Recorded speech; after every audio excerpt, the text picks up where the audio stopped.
p.m., and this is a meeting of the Rental Housing Advisory Board. I will call this meeting to order. First on our agenda is to welcome our new members, as we did last time. Unfortunately, they're unable to attend today, so we'll save their official welcome for our October meeting. So with that, might I have a roll call, please? Erickson? Here. Ernst? Here. Hobbs? Here. Hutchinson? Here. Eagle? Stribling? Lord? Here. 5 present. And there's a sub-item under that about board seats. Yeah, that's just was a request of one of the members. And if you look at the second page of your packet, you will be able to see what the current makeup of the board is like. So, and that's just a link to if you're looking at it electronically. All right. Any questions about openings or anything? Well, one thing, and I don't know if we have any control over this or this is just up to the mayor, but since Don has been on here for a while and he's an alternate, I'm wondering if he can be moved up to, one of the permanent ones that's vacant. It looks like Alec is vacated or is expired. Yep, that would be a request that could be made to the mayor. It is up to her to make that determination. I see, okay. Right. Anything else? Move on to item 4 of the agenda, citizen statements. Are there any citizens not on the agenda who wish to address the board this I afternoon? believe we have one, so if you want to go over to the DS over there and speak into the microphone, please. And we need name and address for the record, is that Yes. correct? Name and address for the record, please. Once you get set up. No rush. Hello? Okay. Hi. My name is Lyle Byrie. I'm a housing coordinator for World Relief of Fox Valley. My address is 1235 Spruce Street, Oshkosh. So we are, part of our population of higher risk or at-risk citizens or soon-to-be citizens like looking for housing in Oshkosh are refugees from various countries across the world that the State Department has been given refugee status or asylum to. So we have funds from the State Department to house them, to find their initial resettlement. We have a caseload that we have to assure them, and then they're given transportation, and then we have like short amount of time to find housing for. But our challenges are we have. A lot of times we don't have a full, all the information that landlords need. So rental histories, let's see what else, like background checks. What's that? Income. Sometimes they have jobs, sometimes they've been under like emergency protection, so they can't work. But most of them do have jobs, but they don't have credit scores, right? They don't have social security numbers yet. So, so these are our challenges. If anyone has any kind of ideas or situations to help solve some of these, that'd be great. Currently, right now, so landlords ask to put the utilities in their name right away, and but through the City of Oshkosh Water, they require a social security number, and sometimes it takes 2 to 3 months to get a social security number. So we asked the landlord for grace to keep them in the landlord's name for a short time until we get the social security number, and then the landlord sends the bill. We our agency assures that the utilities will be paid. So World Relief pays the utilities until the names can be under, but the social security number, to my understanding, is a federal ID. So our refugees, they don't have social security numbers, but they have other federal ID numbers. They have the federal alien identification number that's given to them by the State Department.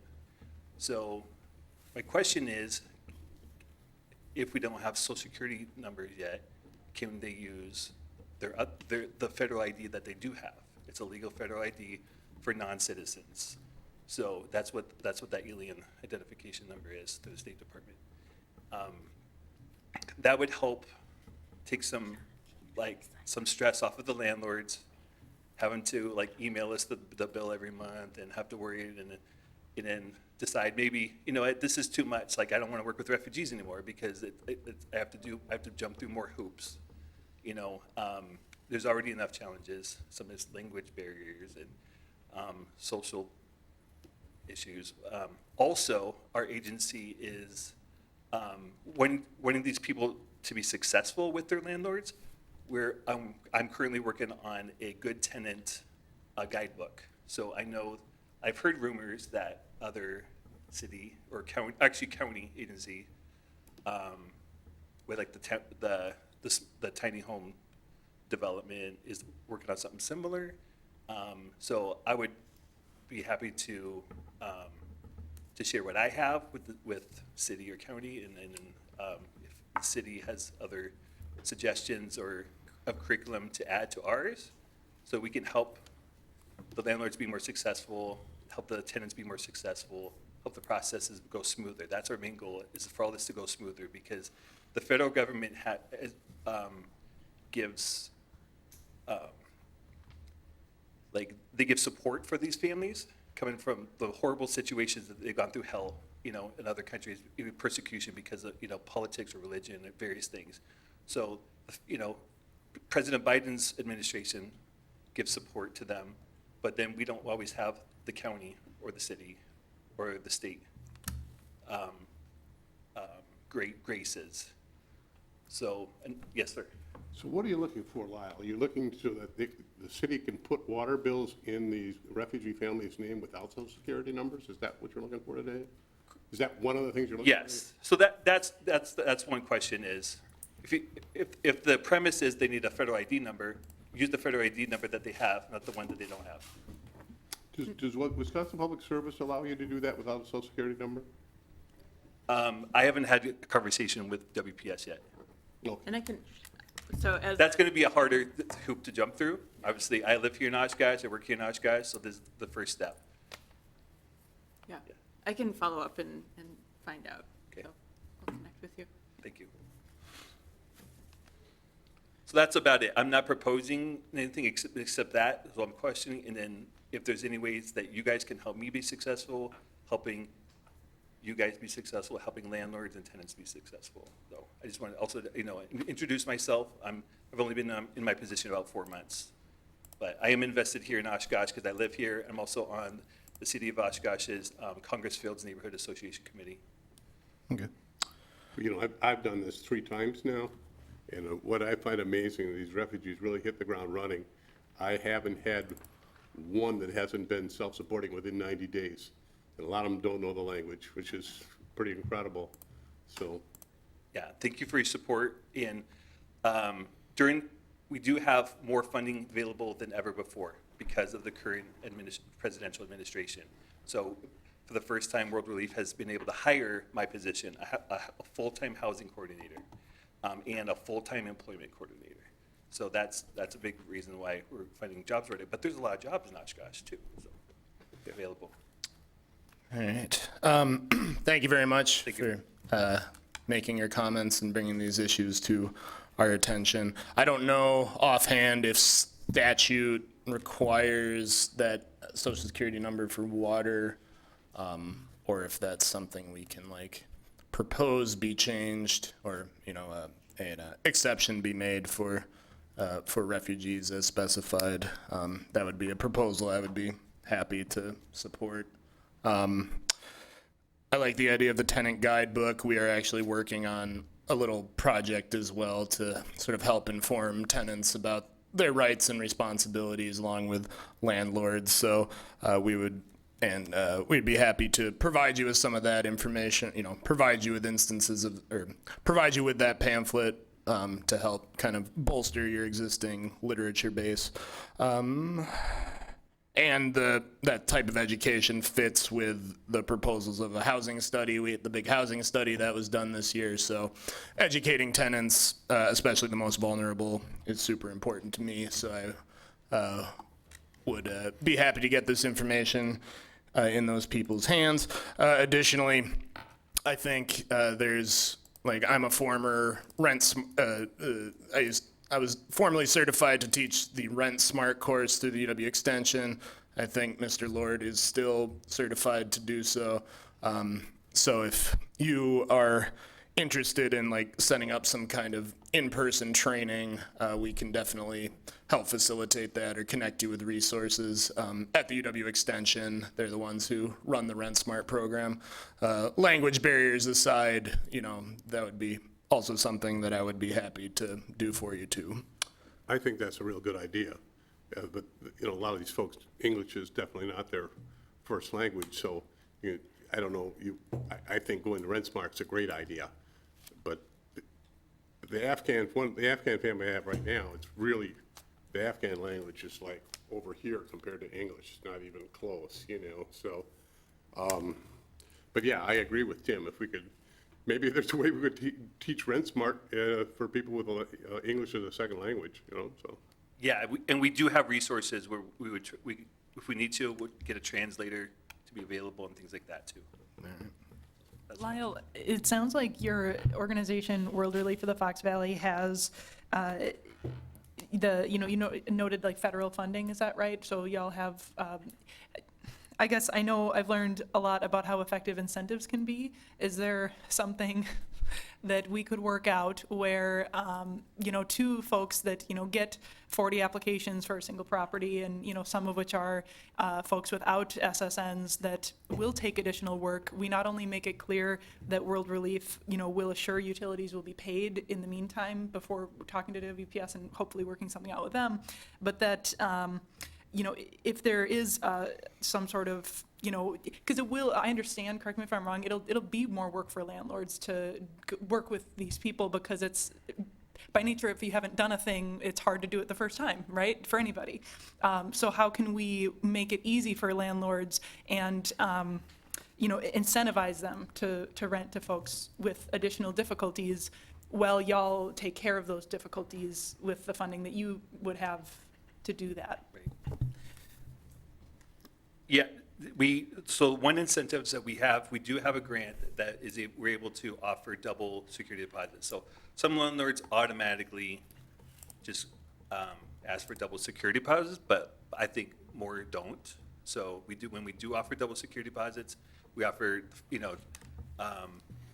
the tenant does sign the lease. So the main thing that I place tenants in is initial housing. So we ask the tenant, or we ask the landlord to be able to secure the property and keys ahead of time, at least a couple days ahead of time. And we set up with furnishings and furniture. As soon as they step off the airplane at ATW, they have a safe place, to go. So, so that's the premise. I know once they've been here for a while or get their IDs and their social security cards, then they're able to apply for the other programs. But it's the initial housing that's the challenge. So, yes, sir. Do all your refugees have a sponsorship team, like through a church? Do you do that? That really helps when you have some feet on the Yes. ground to get them furniture and everything. Do you do that? Does each refugee have, do you find them sponsors? When at all possible, family. So single people have a team of case managers, and then families of 2 to 10.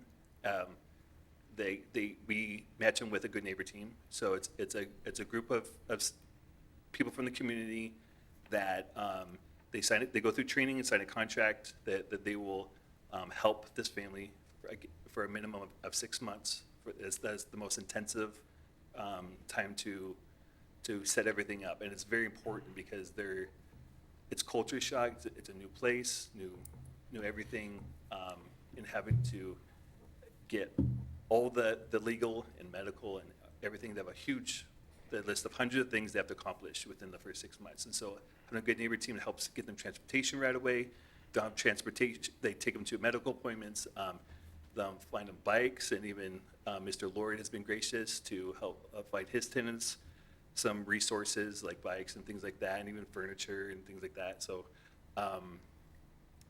that's a benefit of working with World Relief is our team of case management team and also a good neighbor team of people in the community that support them and help them be successful.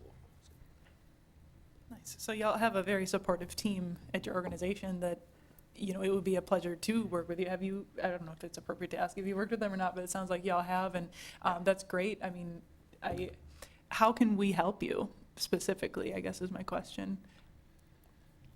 Well, I don't know. I just mainly want to introduce myself, and if you guys have ideas and resources, and we can connect from there. I'm not here to talk you into anything today, except my question about can we use their other federal ID instead of a social security number to get their utilities in their name right away. That's my main question today. So, yes, sir. The other thing, of you just being here, because we obviously suffer from a shortage of affordable rental properties, you must have a heck of a time finding places. It's challenging. Appleton's more challenging. Appleton's in the top 10 list on USA Today did a newspaper article. I think UWO Oshkosh does have some more opportunities.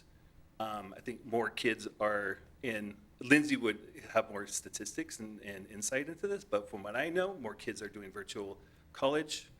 So there's less students at UWO today, enrolled today than there was 3 years ago. And so there's more of those UW housing more available. But some of the landlords that will work with us are people that don't take care of their properties. They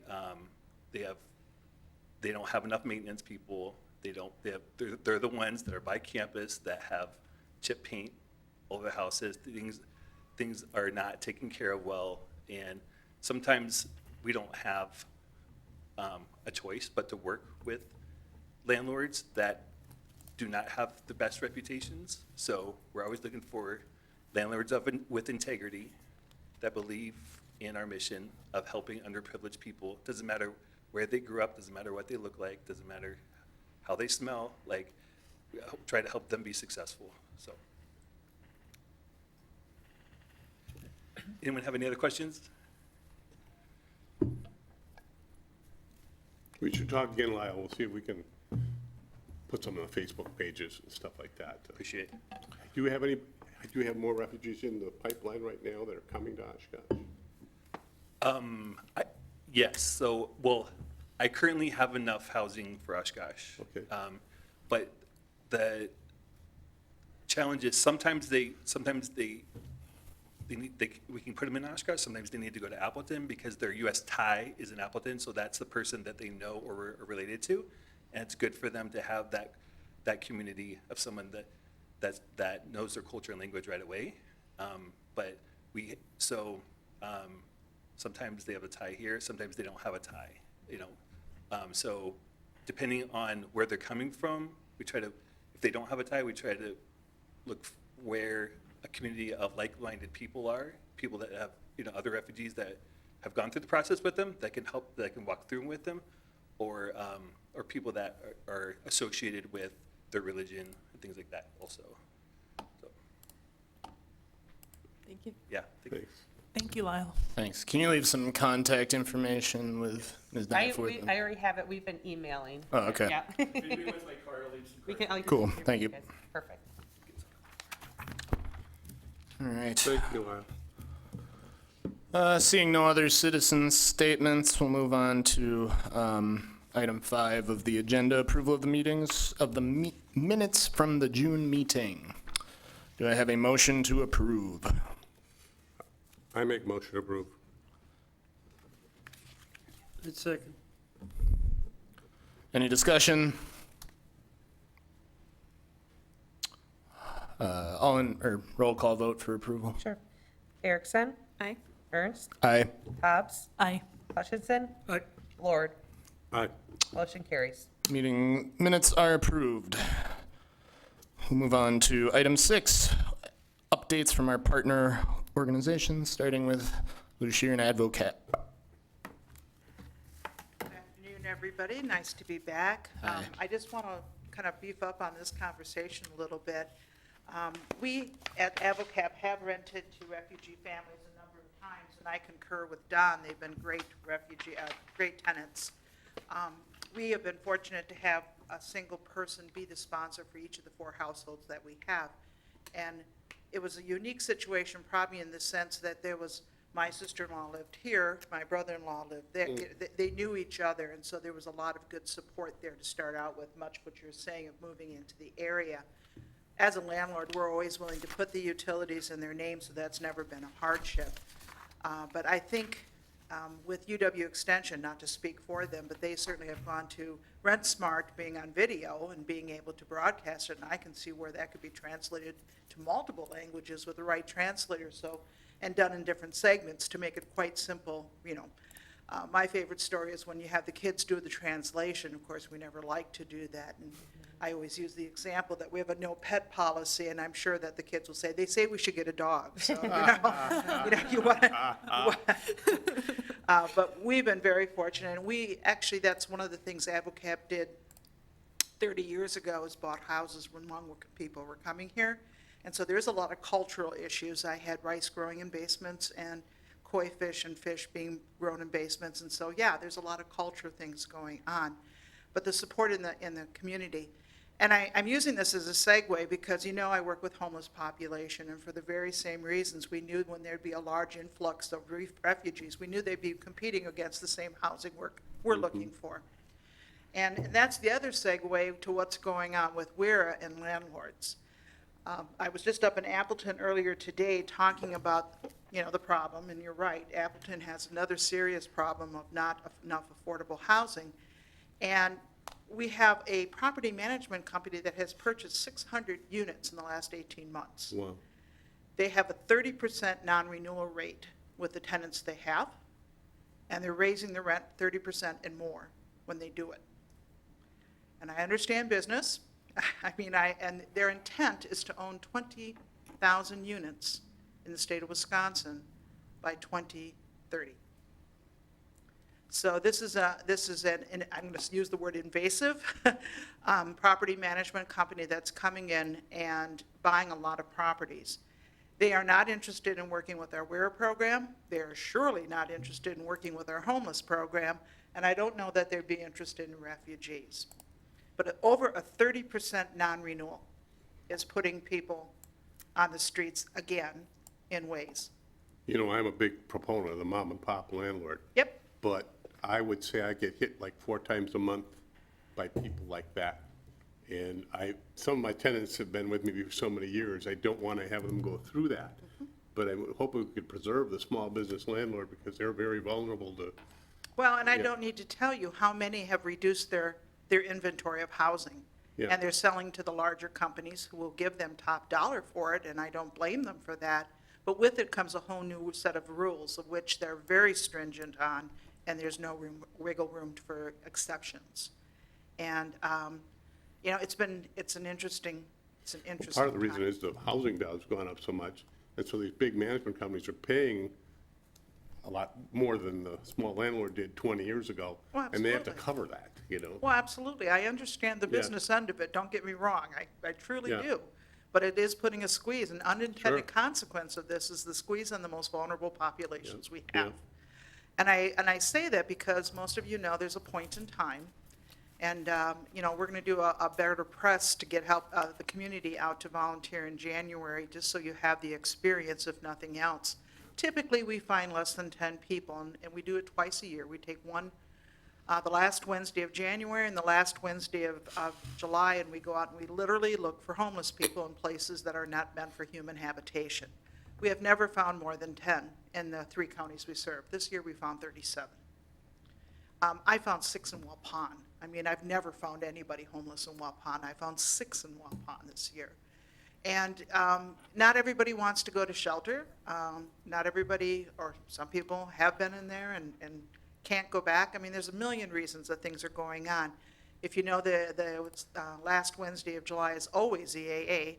So, these are people who did identify as being from the Winnebago County area or Fond du Lac County area or Green Lake County area. They were not just people visiting. We did exclude that number of people. And I'm saying this because they're becoming part of our population in a very visible way. And many times we would talk about the hidden homeless. That doesn't count the people who are doubled up. That doesn't count all the other things we have. We continue to have an increase in the number of WERO requests, but this month, or since I reported out to you in June, we spent $2.3 million in our area helping people. Most of them, more than 60% of those people were repeat people. And when somebody comes back for the third or second 3-month, we start talking seriously about what is the plan, what are they looking for, how is this going to be sustainable. We already have had, every week we're reaching people who have hit their 18-month maximum period of time, and they don't have the capacity to move forward. I was in touch with somebody from the state of Wisconsin Division of Hearings and Appeals last week, questioning why we had refused WERA to a person. So I did the investigation. They had never contacted us, but they had ESI, Energy Services, Inc., had paid $4,700 in security deposit and $4,700 each month for 3 months for a rent of a 4-bedroom, 2-bath house on Doty Island. I thought, well, I know there's some pretty big houses up there, so I checked the address, and the house had sold last year for $181,000 to a company outside the state of Wisconsin. So another invasive sort of behavior that, because WERA does not require it to be fair market rent anything else. We are attempting, and the state of Wisconsin is asking for waivers on that fair market rent. That's all we can pay, is fair market rent, which includes utilities. It seems like a good number until you realize your utilities are going up even in your own home, right? I see it, everybody else does. And so landlords are first saying, why would I rent to anybody at that rent when I can get $200, $300, $400 more, right? Oshkosh has traditionally been the lowest rent of the 12 metro areas in Wisconsin. Is fair market rent sufficient in Oshkosh? We're not fine. Well, I'm not suggesting there's not units. I'm suggesting they won't rent to us. Okay. Again, we're using not the highest quality housing, but they're willing to take risks with us because a lot of the mom and pops, a lot of the small businesses found this opportunity last year to sell their properties. And again, the business side of me understands that completely, but it's really creating a serious issue for affordable housing. What is living wages these days? I haven't seen the newest Alice report, but it used to be about 14 and a half. And I think that's pushed up to 20 to 22 and a half in different areas. And we've got some good employers, and I don't question that, but we also have people who cannot work mandatory overtime, especially single families. Transportation is still an issue. So, when we talked about the tiny houses, that was some of the things we hope to be able to help by the fact that they're on the edge of the industrial park. They could walk to work if they had to. Transportation didn't have to be an issue. So, there's lots of innovative things that are happening and I'm saying on a small scale, but it's a starting point, right? It's a place to get going with this. You talk about incentives. I wish there was a way that we could incentivize the landlords to work with us. And I don't ask any landlord to take them all. I never do. Can you take one or two? And some of these companies are getting so many units under their belt that it would how could we incentivize them to say, yeah, I'm willing to take that risk with people? So that's, if I were to have an ask, that's one of the things I would say is how do we take risks with people? Landlords are easily, and I don't need to tell you this, Don, how many applications do you get when you have an opening? 40. Easily. And I'm hearing more, depending on the size. That's the problem, is because you can take somebody that isn't at risk versus at risk. All day long. And I tell people all day long, it's like, you better start offering a double security deposit or something, because you're not going to get to the top of the list if in a conventional application process. I can tell you through our program, we are often asked 3-month security deposit, first and last month's rent. Yeah. They're asking 5 months of dollars up front, and they will not turn the keys over until the check is in the hand. And it's a catch-22. I can't cut a check until I have a lease, and they won't sign a lease until I have a check. So it's a catch-22. We've kind of found a way to do that using foundation funds and then reimbursing the foundation funds internally when we absolutely can't get a landlord to move. But that's what we're finding with these larger companies, is they're not interested in any changes. They are, 3 times the income, they're strict on this, and there's no bending. So I don't know. I mean, I'm not suggesting I think there's enough housing units. I'm just saying, how do I get people who have barriers, be it language, be it behaviors? We work with tenants that were in abusive relationships, that did a lot of damage to them, and write the letters and explain this and say that person is no longer in my life. We encourage and provide assistance in trying to get them to pay off past due landlords, any bills they have on their records, anything that shows that they're making a good faith effort. But again, if I have 39 decent, what I consider decent, or people with no obvious blemishes on their record versus 2 or 3 that have evictions and different damages charged, that sort of thing, I wouldn't look at me either, right? But I still am very concerned. We're very excited about the shelter opening up, but we know, again, that's a shelter. It's not long-term care, long-term housing for people. So it's a struggle. But I did, this last 6 weeks, we have spent more money on security deposits than we ever had at one given time. So it means that people who are finding this, who don't have bad reputations or bad history on their rental, are able to find units and are moving again. That's a change. We didn't see a lot of moving going on for a while. Now we're seeing that again. No big surprise that it happened in July and August when people are getting ready to send their kids back to school. They want to be stable. That's a great, it's a big time for us always to have people moving. But the market itself is still, again, nobody could have predicted all of these stars would have lined up at the same time and what's going on. It's very, very concerning about where are people going to be housed, because the numbers are there saying the homeless population is increasing every day. So. My issue is with the homeless shelters. I'm all in favor of that, but you still have, like you say, it's transitional. Absolutely. You still have to have some place for them to go when they leave the homeless shelter, and we don't. Absolutely. Yeah. and Absolutely. We That's know the the reason why they're pluses and homeless, minuses in the there. first place. Right, yep. Or one of the reasons, yeah. I agree. Yeah. We're working with, again, the tiny house option is unique in the sense that they have to agree to work on a program, their program, but a program. And that's something I cannot do through my homeless program. It has to be voluntary. I always use the example, I can be a card-carrying member of Weight Watchers. It doesn't make me weigh 150 pounds. They've got to do the work. They've got to want to make changes. And when we catch people at that time, it's powerful. But not everybody's at that point in their lives. And the other thing, we're very excited to see the long-term effect of the street outreach that you're doing through the mental health and AODA on Center Street. Very anxious to see the impact of that, because we're seeing a lot of untreated mental health and AODA issues. We've had 2 deaths in our units of people from overdoses, not our tenants, but guests of our tenants. So we know the AODA thing is real, and it's ridiculously horrible for all of us who've had it in our lives and our families. So, but the WERA is strong. It continues to work. But we do have a number of landlords at this point who are saying, I don't want to do it anymore. Not particularly a lot of information as to why. Sometimes they don't like the fact that it takes, their tenants aren't responsive to getting the information. It takes a while to get the checks. But you will see we pay a lot of money in late fees, so it's not like we're asking them to cut anything. We're trying to keep those checks coming as quickly as possible. But as I said, a couple of these new companies are just not interested in working with it at all. They don't have to, they don't want to. So that's a concern for us too, is that they don't have to work with the kind of population we're interested in housing. I don't know what the future for that is either.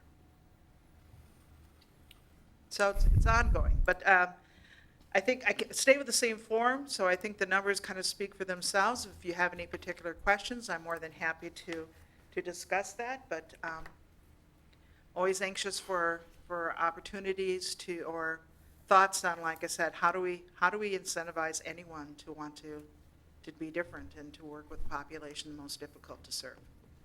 On that, I know very little about WERA. I'm learning more every day. I Sure. apologize in advance. If you were granted permission to do anything in a world where you could just say this would help us, like for example, if you could go to your potential landlords and say, you know what, we can give you 6 months right now. Like I know you probably can't do that, so you're not even letting it enter your head. But like if you could, would it help? You know, I guess.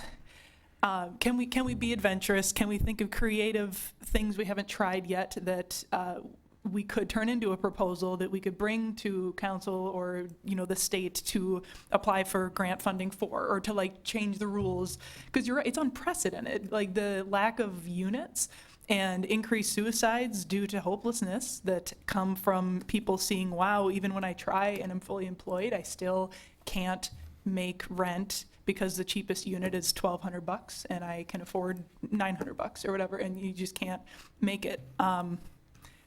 Do you have ideas that we could turn into something that we can move forward on? Well, and what I've talked to my staff about is the whole thing in the last 6 months. If we continue to look at housing the way we've looked at housing for 10 years, we're 15 years behind. We've got to try something different. Right. So now we're starting to make appointments and taking gift baskets of all things to landlords who do work with us and say, why are you willing to do this?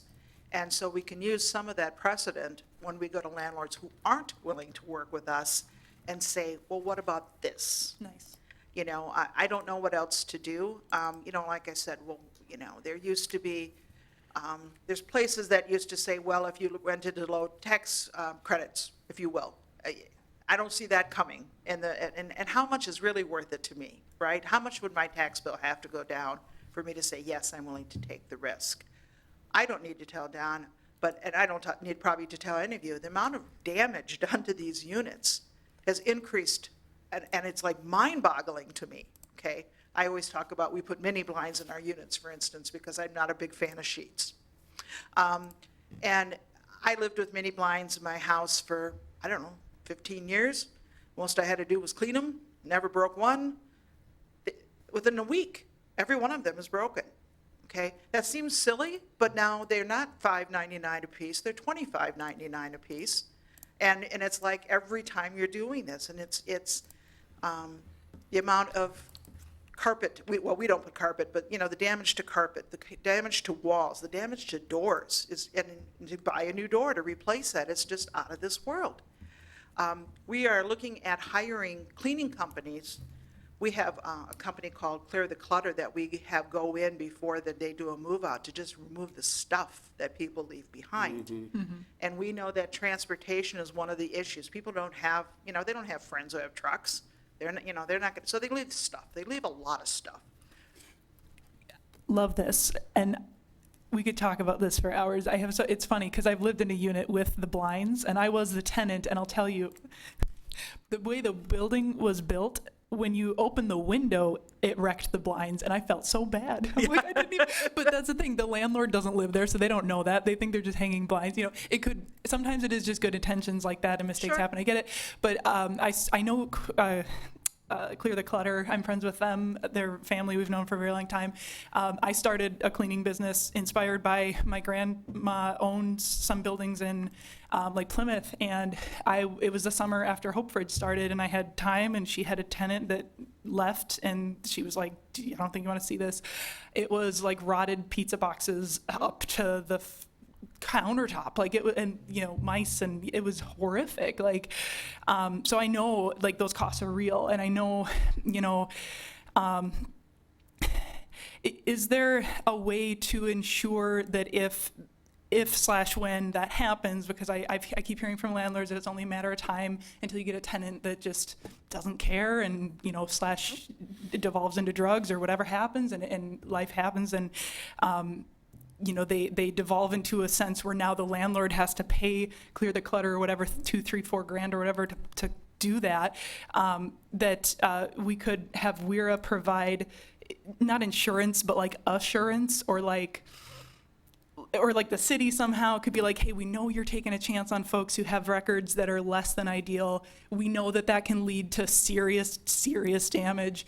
We're going to cover you if that happens because we've talked to these people and we know that they want to try. And that's the thing with folks, I'm sure you can attest to this, when they're at the end of their rope and they don't know how they're going to get by. If they can get lucky enough to talk to somebody like you and Weira and get into that program, I would guess that 99% of them or most of them are like, I don't want to screw this up. You know what I mean? Most of them try, I would hope. We certainly have, I can't give you a percentage because Sure. I could tell you stories and we could laugh, like, that really happened. I mean, you'll read my book when it's published because you I'm can't looking make this forward stuff to up, it. right? I mean, Yeah. but we have set aside and we have talked to some of the foundations. HUD allows us to use up to 2 months of security, a month's rent of security deposit towards cleaning.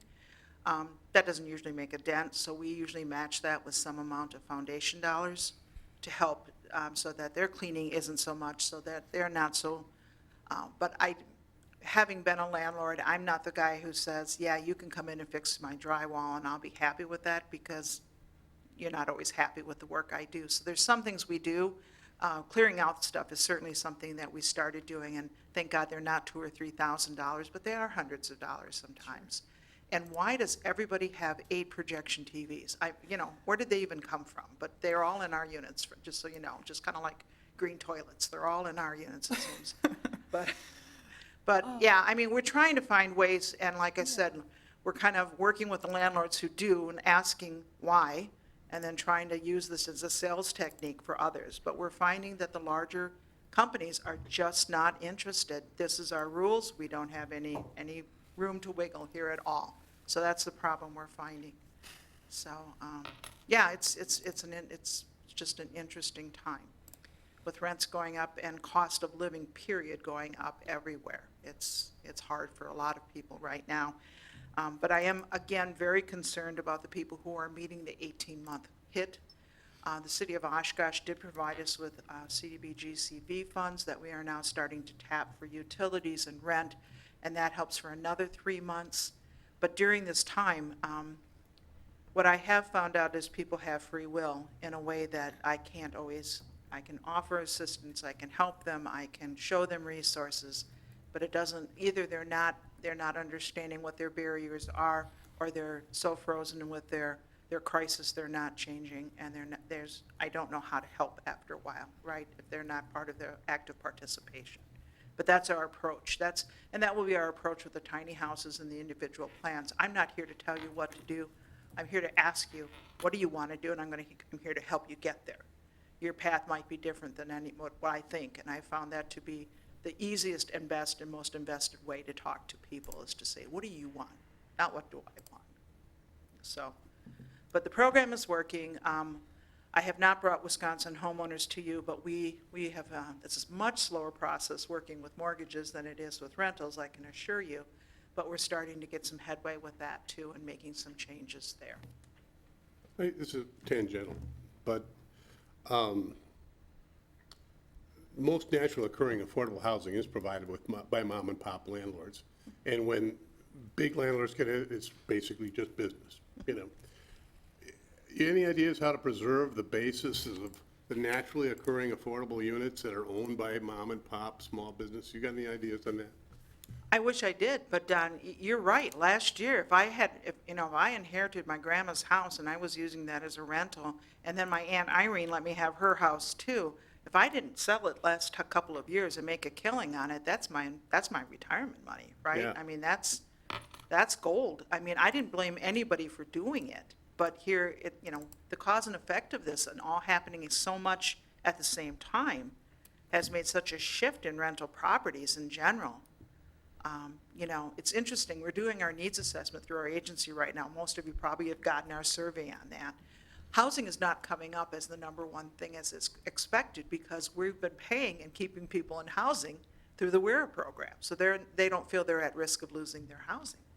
And I thought it's an interesting, again, an unintended consequence is happening to us as people would rather use WERA money than homeless money.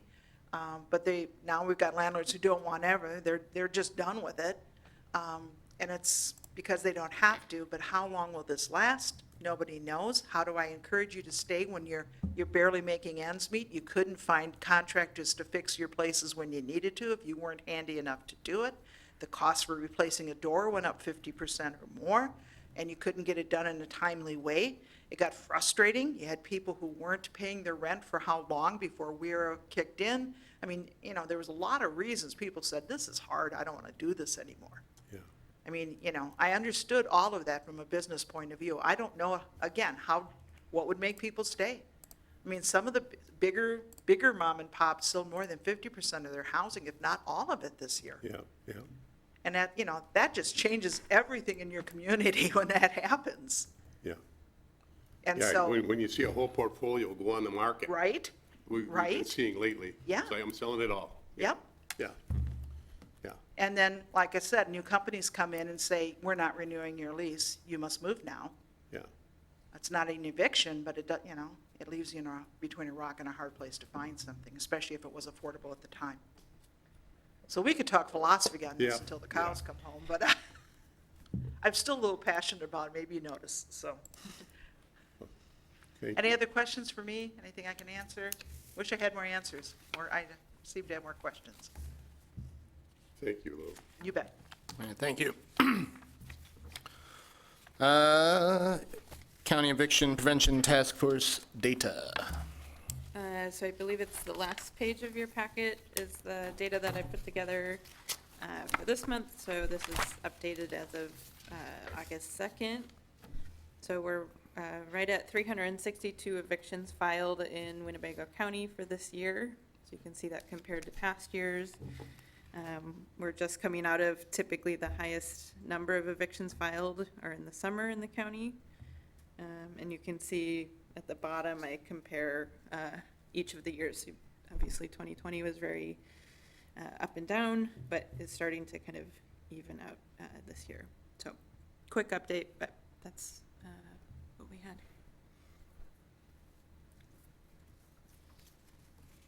It looks like Weir is doing a good job. Thank you. Thanks, Lou. Discussion about the data. So is that 362, is that pretty much on, so that would be through July? So Yes. that would be 7 months?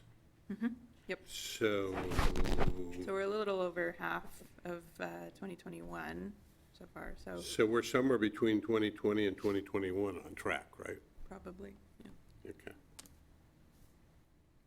Thank you for doing that. Any other discussion? All right, inspection staff update. Social media. I don't really think we have anything new for the social media that we've posted. We've continued to do Rent Smart postings and, of course, putting these agendas on. Still kind of waiting for some relevant, maybe information to post. So if we could get suggestions from anyone, anyone out there listening, if they think there's something we can put on, contact us through the Facebook page or email us, and we can get some of those ideas put out there. How long has Aquahawk been around? The water department? Couple years, That's it? at least, yeah. I don't think the awareness about that is very high at all, and I'm trying to raise the awareness of it. Are you folks aware with what an Aquahawk is?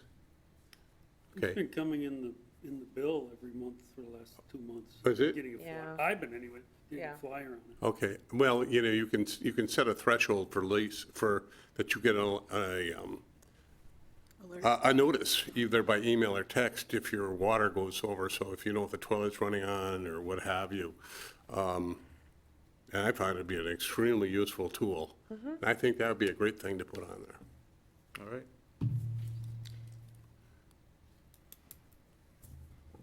Any other suggestions right now? All right, improved communication. Rental registry program, maybe we hop back to. Oh, sure. Yep, no, just wanted to give everybody an update on the letters that Oh, had my been bad. sent out and the responses. Unfortunately, we continue to not, gather, any responses or, as much as we would like. The last letters that were sent out in the end of July or mid-July, it was 91 letters were sent out and we had 2 responses. And sometimes the responses aren't come inspect, it's, just, they might have questions or something, but on average, since we started back up again earlier this year after COVID, it's single digits as far as we've sent probably over probably 500 plus letters, and it's less than 10. So we do not have a good response rate, unfortunately, and the city's hands are somewhat tied as far as what we can actually do. But from a staff perspective, we've been talking about other ways we can try to communicate rather than send letters. I know we did talk about the emails and gathering that, and that is certainly an option. That's something that as we have opportunities, if permits come in, we try to acquire emails as much as possible. But it's not something we have readily available for every single renter and tenant and landlord. But we are looking at potentially other ways to get the message out about how the city can help, you potentially with, obviously working with UW Extension, UW Oshkosh, doing outreach, maybe a local paper, do articles and work with our Oshkosh media here and obviously more social media. So we are thinking about other ways to communicate, but right now, to at least let people know there's an option, for folks if they want their building, their dwelling unit inspected. But we're just not having much luck with sending out the letters, and it takes a lot of staff time, quite a bit. It's very tedious, so we want to try to look for other options. So that's kind of where we're at right now, and it kind of does go into, I guess, improved communication too. The next item, we are, like I said, always looking for ways to get, the message out. So any ideas that the board members would have, we're always, happy to discuss and see if it would be a good option. I wasn't aware of this Aqua until something came up in the past month. In fact, it was with a refugee family with a toilet running on. And obviously, Chris, I don't know his last name, from the water department that takes care of that, called me and said, hey, this is what's going on. Yeah. And so there's really valid reasons why you want to be the city to have your phone number and email, not just that, but with the police department. If there's a way we could get those all shared, because you can register with the police department, you can register with the water Sure. department. Yeah. That you get, I think I brought this up last time, if we get a really good email list, that would improve communications greatly. And say, this is why you want to do that, Just like the 5-day notices, when you have something come up, you get an email right away, rather than if it gets out on Friday, you come here on Monday, and now you got 2 days to fix something. Sure. Yep. So, no, but it's definitely, we understand more and more is going to that electronic notices and paperless. So it's something we will have to discuss. But in the meantime, we're just looking at a wide variety of methods to try to communicate with folks. I just wonder if there's one page on a website where you can say, register for the police department, register for Aqua.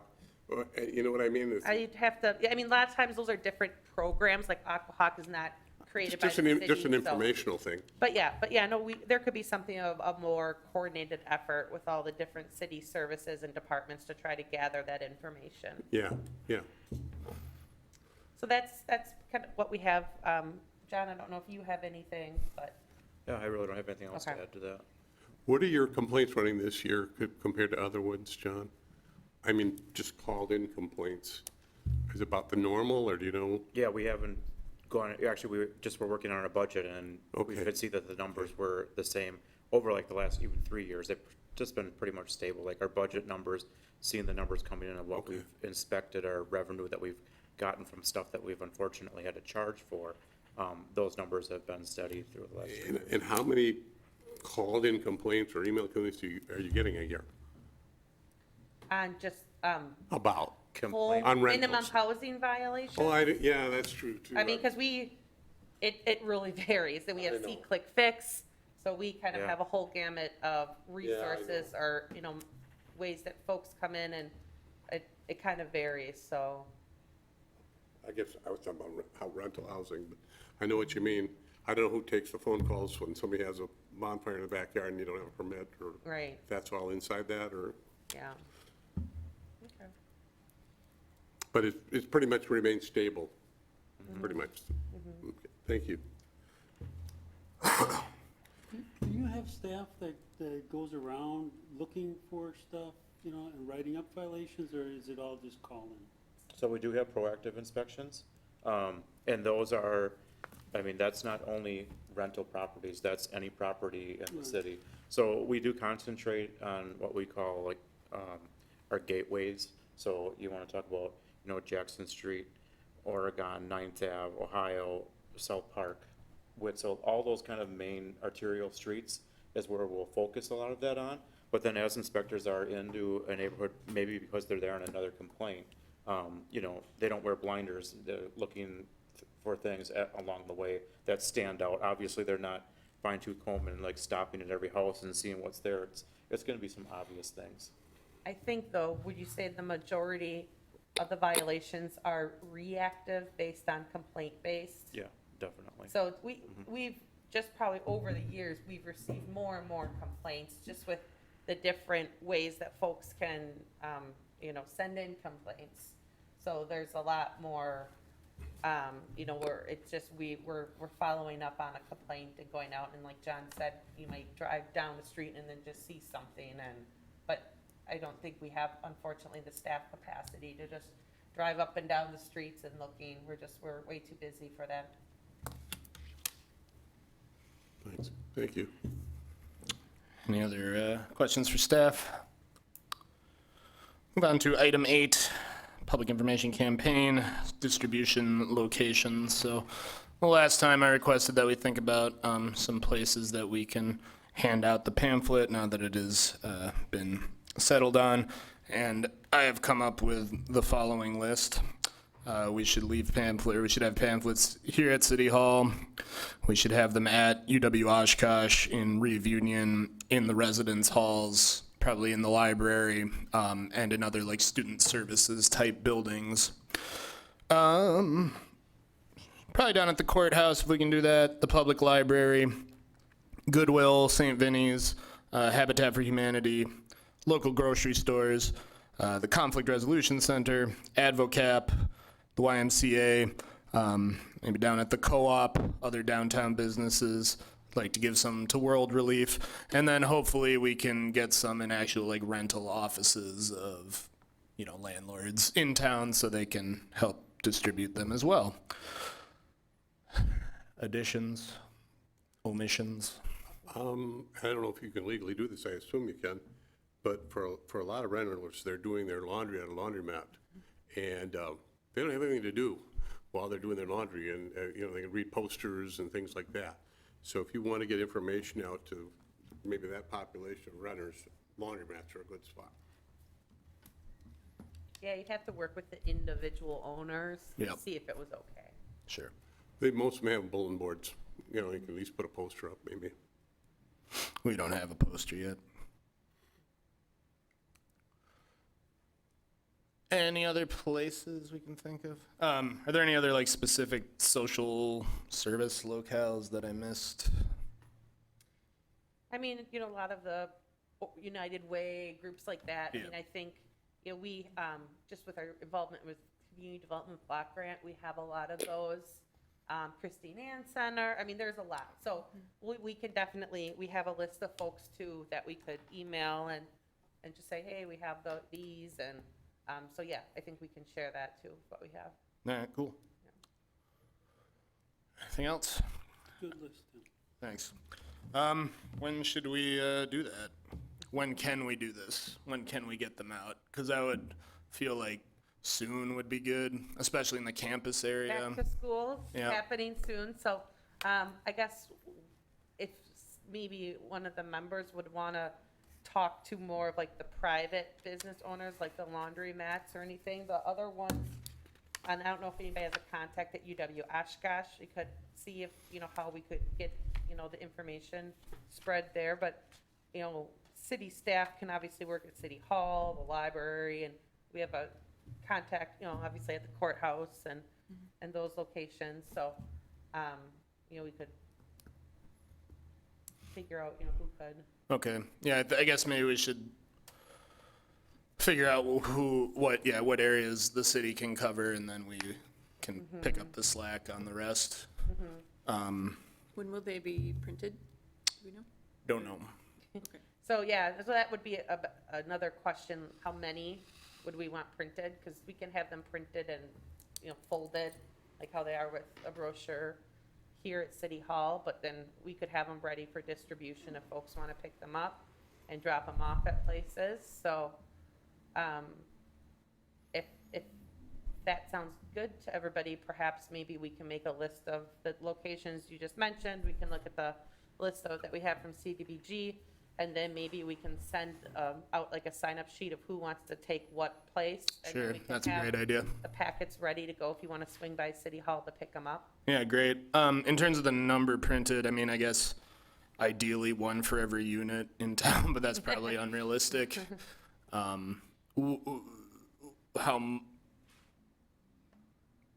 I don't know. I don't even know where to ballpark it.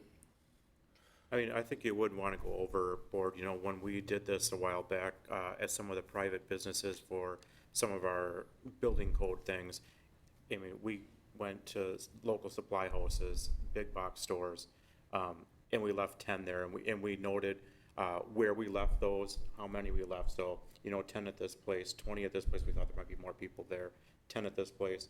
And then we had staff go and check, do those need to be filled?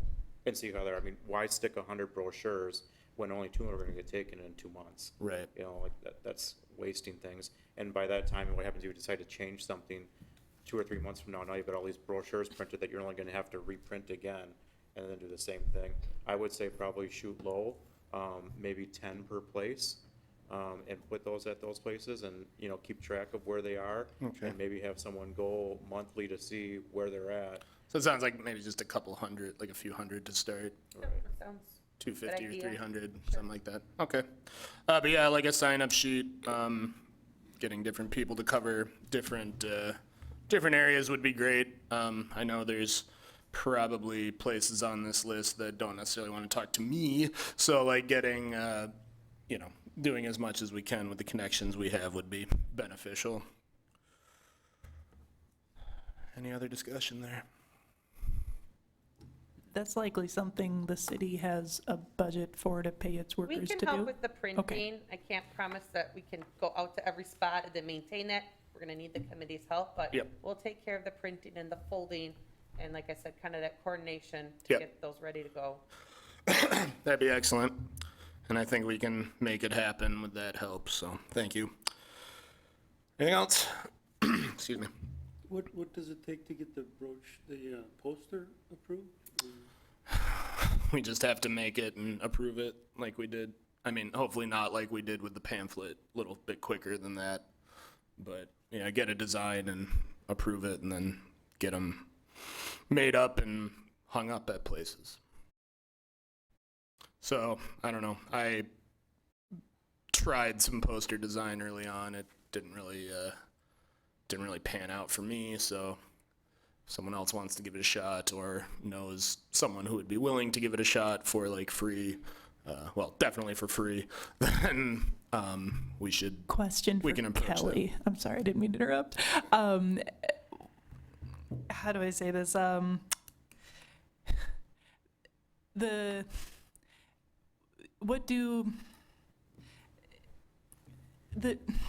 I'm coming back to how I felt a few meetings ago, and I apologize, but the city's willingness to pay someone to make a poster should be there.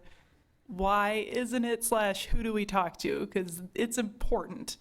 And I think we can all agree that it's important, that it looks good, that it is appetizing. You want to grab or see the poster, you want to stare at it, you want it to be eye-catching. Right. And I don't think any of us are designers.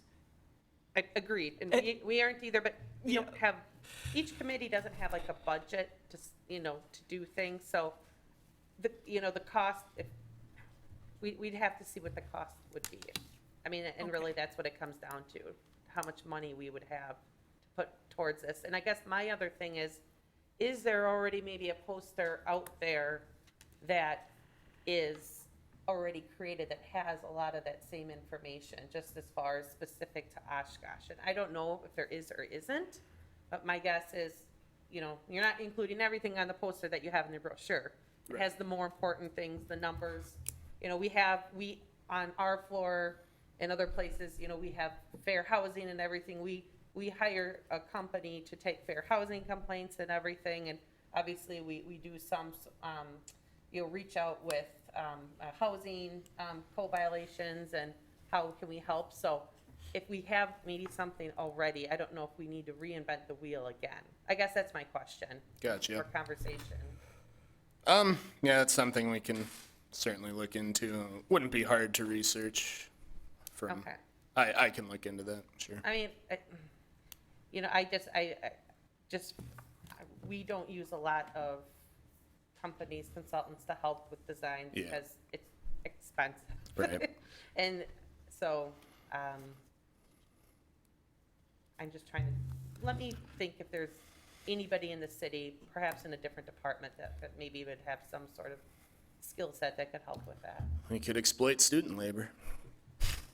Oh, Yep. Said that out loud. Could provide opportunities for, you know, padding the resumes of college students Yes. if they wanted to, absolutely. Well, I mean, Correct. that's another option. A lot of times, the different, you know, professors sometimes are looking for projects for their staff, and I don't have, or their students, sorry.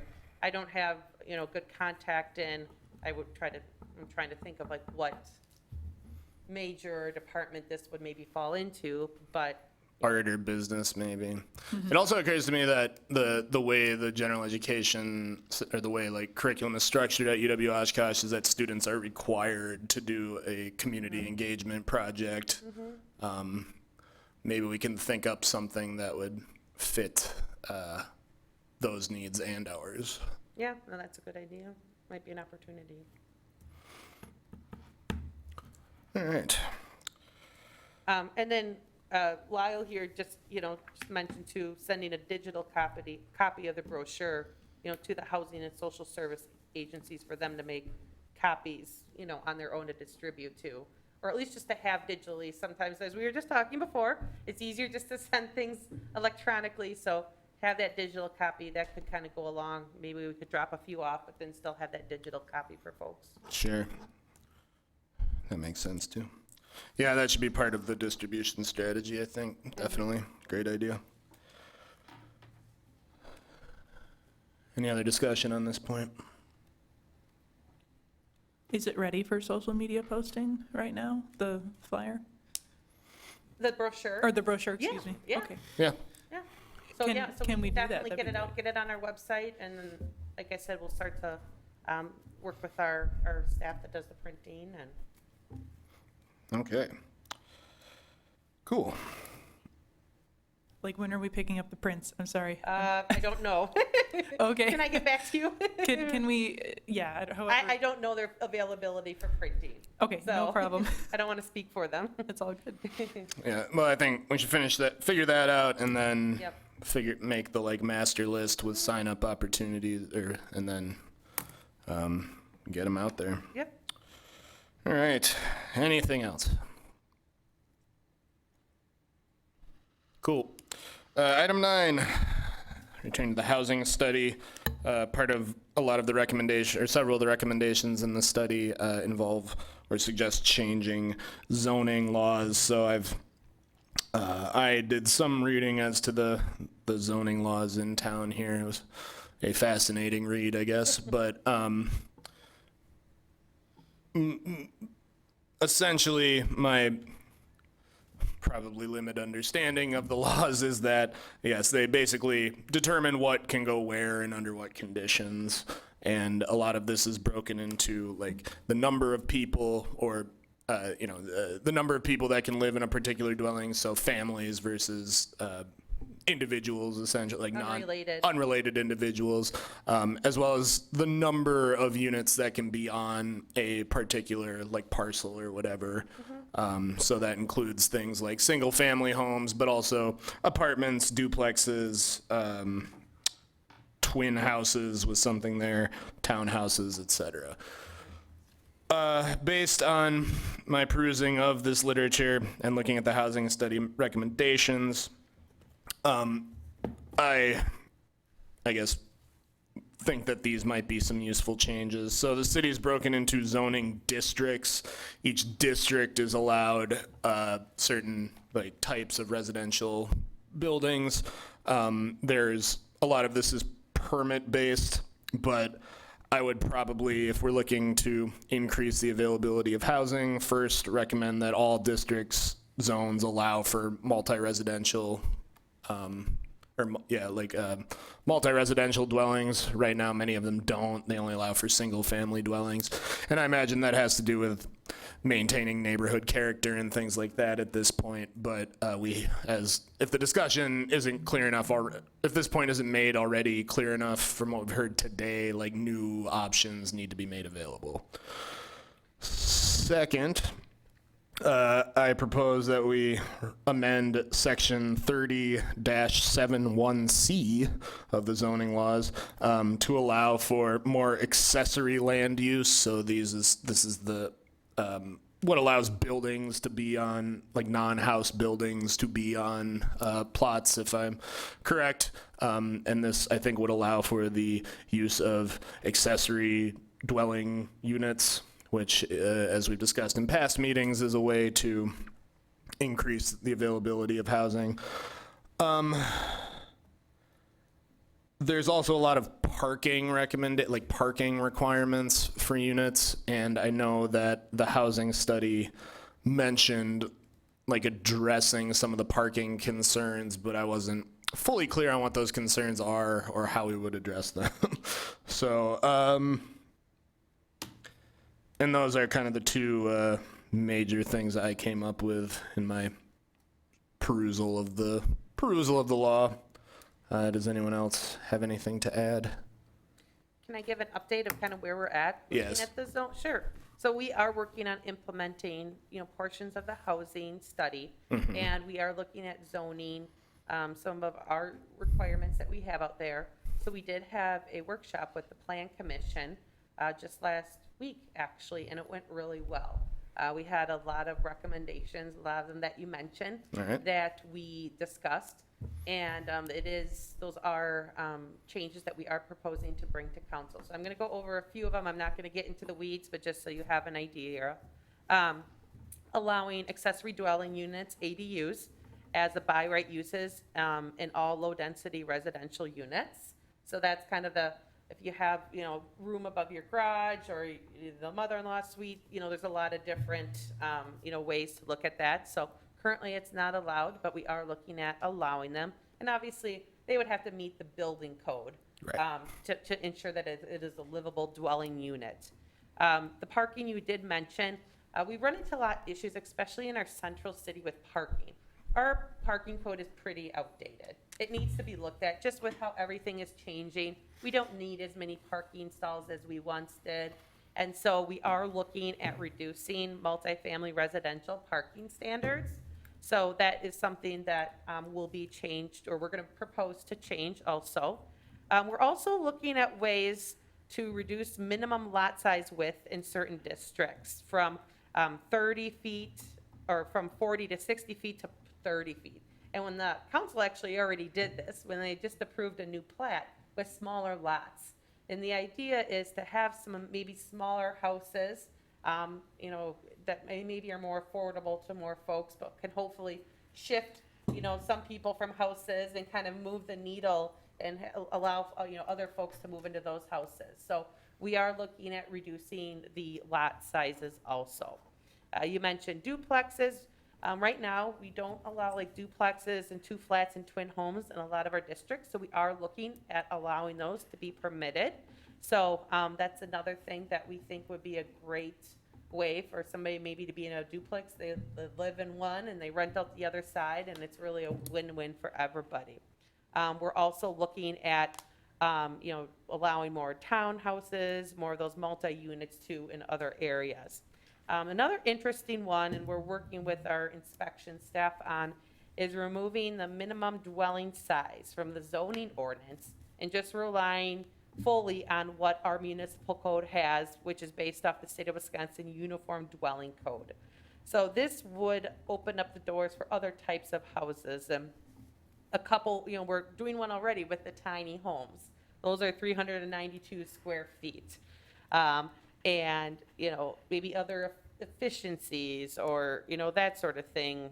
So we are looking at ways to, encourage some of those smaller dwelling units and, at least have it be an option for folks here. So like I said, those are a few of the recommendations that we're starting with. And I think we're going to continue to comb through, but those were kind of easier ones we thought that we could enact right away. And we'll keep on looking to see if there's any other opportunities. Yeah, I like all those ideas, I think. Can't come up with anything immediately problematic with any of them. Are there any? Did I miss it, or was it converting single families with mother-in-law apartments, or converting, was that in the discussion as well, that you'd allow single families to create multifamilies out of a single family? Not for all the districts. We did allow the accessory dwelling units as by right uses in all low-density residential areas. So that's our SR2, SR3. Those are like the single family. So we are allowing that. And as far as the allowing all of those to be converted to duplexes, we would be taking that down to like SR5, SR9. Or right now, it's only allowed in like DR6 and going up. So we are still kind of moving them, ahead. And obviously some subdivisions, they have covenants and it's above the zoning. So, some they can't have them. But there are some areas, especially in the central city, that we do see some opportunities for that. Yeah, my pet thing about caretaker apartments or mother-in-law suites in lieu of nursing homes. I went through that experience of what it costs to have a parent in a nursing home. And I see in some bigger cities now, they're actually designing senior housing with caretaker apartments built right into. Yep.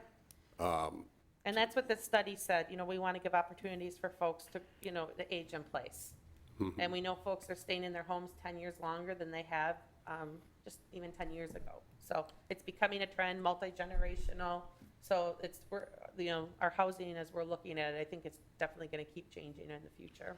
Would you be removing there's something in the code where if it's a duplex and you convert it to a single family and then you can't use it to go back to a duplex again? We are looking at that. In the past, we have looked at, wanting to have, converting duplex to single family to have those owner occupied homes in our central city. But now, interestingly enough, we're almost looking at going the other way. But really, I think we're going to allow both ways just because, there's a lot of opportunities for, what people want to do. Because I ran up against that as well. Okay. And I think when you have families and then you might want to buy a duplex that's affordable to buy and turn it into a single family, but then the kids are grown, well, geez, maybe I'll make it in a duplex again. Sure. Yeah, and a lot of it does come down to the building code. That does dictate a lot of, what we're talking about here. But we at least want to have it as an option for people to consider. I would just like to see that in there, that you can convert back and forth. Sure. Thank you. Does anyone have objections to any of the proposals? Because I would feel comfortable like putting our endorsement on these as well when they're presented to council. I have no objections. I think that idea is a fascinating one, Don, about going back and forth on single family. There are pros and cons to duplexes and single family, and why not let the owner of the building decide, right? Like if, I do think we should definitely, and please let me know if anybody objects to this, we should, I don't want to say eliminate, because it's a scary word, but like not force single family zoning on people and allow them the opportunity to turn it into duplex or to, do as they will with it. It'll increase diversity in the community. It'll increase obviously available units. It'll increase landlords' ability to make an income. They can rent out more, literally 2 to 3 times as many per building as they would have before. So I see it as a win-win for everybody. I didn't even think about being able to go back and forth, though I don't see a downside to that. But I just think, unless anybody objects, we should also include that, or at least ask to have that be included, the ability to change zoning from single family, because we need the units. Yep, no, we can confirm that, but it's probably more about a financial, really, aspect of the cost to go back and forth with the building code. But we can, like I said, definitely look, just make sure it's an option that folks can at least consider. Because currently, I ran into that once. I live in a duplex, and then I was a foster parent, and I was using the whole house. And so I wanted to not have all those meters on my house. And I found out if I didn't have all those meters in my house for 18 months, I could no longer put the meters back on again. And, and so I've run across that myself. Okay.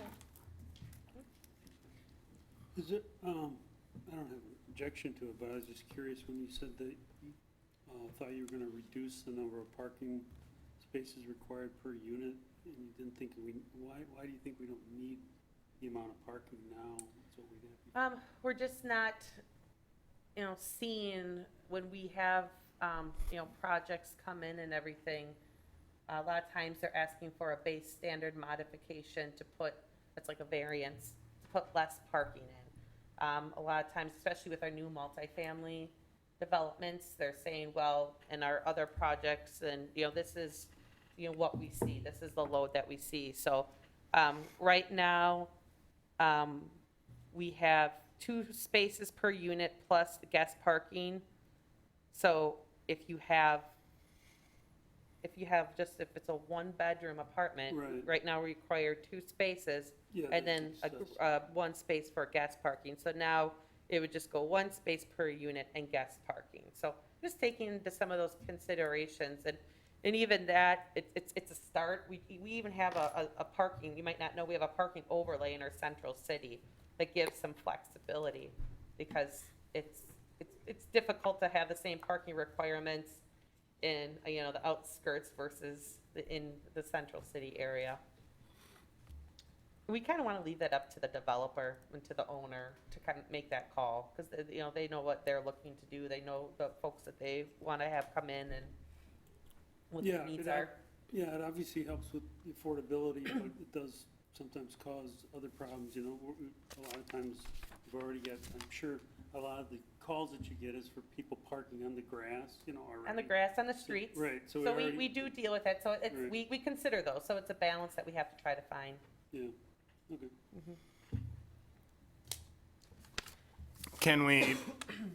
Do we feel comfortable as a board, like telling council that we recommend these things? Yeah. Sure. Yeah. Cool. Can we just say that we recommend, or do we need to vote on something? We don't have a voting item on there, but, I can include it in the memo, and then That's fine. Lindsay, as the council representative, can certainly endorse it too from the board's perspective. All right, great. Are you going to send that all to all of us? There'll be a council memo, so, we can maybe let you know when that council meeting will be, when they're gonna be considering it. So, but we'll get this discussion on our minutes, and so. Oh, yeah, the minutes you'll have from what we've been talking gave about us today. some. Yeah, and I don't have a time frame yet for Okay. this. Like I said, we just had a workshop with Okay. Plan Commission, so we're gonna work on a few items, so it still might be a month or so before it comes to council. All right, let's move on to item 10, vehicle residency discussion with police department feedback. So last meeting, we talked about in helping to address the squeeze that is clearly on many people, trying to address, like, to some extent, homelessness, exploring, letting people live in their cars essentially on a limited basis. What did the police department have to say? Yeah, I talked with Officer Kate Mann, and she's our kind of community outreach officer, and she confirmed kind of what I thought. We don't issue ticket. We don't tell people if they're like on a city parking lot or a library parking lot, we don't say you have to go. Like, we'll be respectful. If they are on private property, that is beyond our control. But from a city property standpoint, We allow folks to be there and we understand the situation. And then many times, actually, the officer or, somebody will ask to help them. She did mention some of those, certain instances or, because a lot of times, police officers are the ones dealing with homeless folks. So Right. we try to provide them with some resources if we can, that they can use with, help people. So from our perspective, I don't think, it's at this point not an issue in a negative way. Like if Right. anything, it's, we're trying to help them. Okay, so the city is not favorable per se, but not like antagonistic towards Right. those people. Sure, All right. yeah. They're not giving them tickets. Yeah. I was also looked at, there's a park and ride off 44 and 41 across the street from. Owned by the DOT. Yeah, Yep. by the Quick Trip too. Yep, there's a, yep. And, is there any restrictions on park and rides? Those are owned by the Wisconsin Department of Right. Transportation, so they're a little out of our realm, I guess. I'm not sure. I would think that would be an option as well. Yeah. All right, any other discussion on that? So just to clarify, Oshkosh Police Department made it clear that they're not ticketing vehicles that are parked outside of City Hall overnight or outside of the library overnight. Right, city property. Excuse me, city Yeah. property. Yeah, yeah. Okay. Yet they might do like a wellness check and just see if you need Absolutely. anything. Absolutely. If you say you don't, they'll carry on. No Correct. ticket. Okay, thank you. All right, item 11, other business. I have one other business. I think it would be beneficial to make an appeal to the or a petition or appeal or whatever we can do in communicating with the county clerk to strike evictions from records from 2020 to 2022. The reasons being, of course, the pandemic screwed everything up, and we know that like the evictions are not necessarily, especially in this time frame, reflective of like bad tenants or negative tenants, but from probably often the inability to pay. And then, as we know, even in instances when there is funding available, some landlords just won't take it, and then these people get forced out anyway. And I know in the past, we get this eviction data every month, and usually it's brought up like, well, what are the judgments? But the number of judgments does not matter. Because the filing of the eviction stays on the record, and that's what generally gets looked at. So I know other municipalities in the U.S. are moving or are attempting a similar idea in order to help those people that have been unduly or unfairly evicted and now have to deal with that on their record, make it easier for those people to find housing. Regardless that, yes, the number of units is a concern, but having people unfairly or having people unable to find housing because of unfair or illegitimate evictions is not fair either.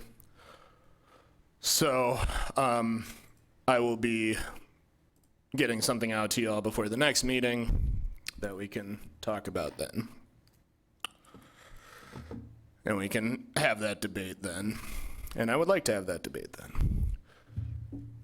Any other business?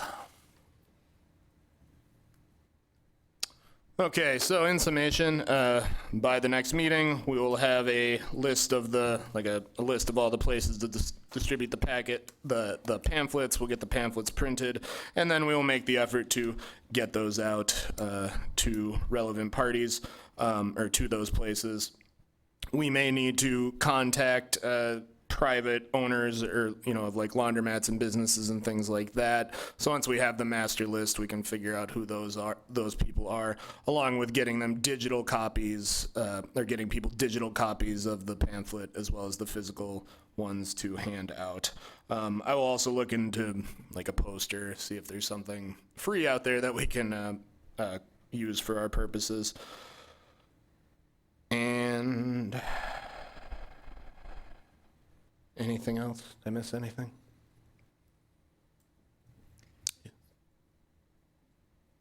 Anyone want to leave? Please tell me if so. In other words, I would entertain a motion to adjourn. Move, we adjourn. Second? Any opposed? Motion passes. Thanks. Thank you.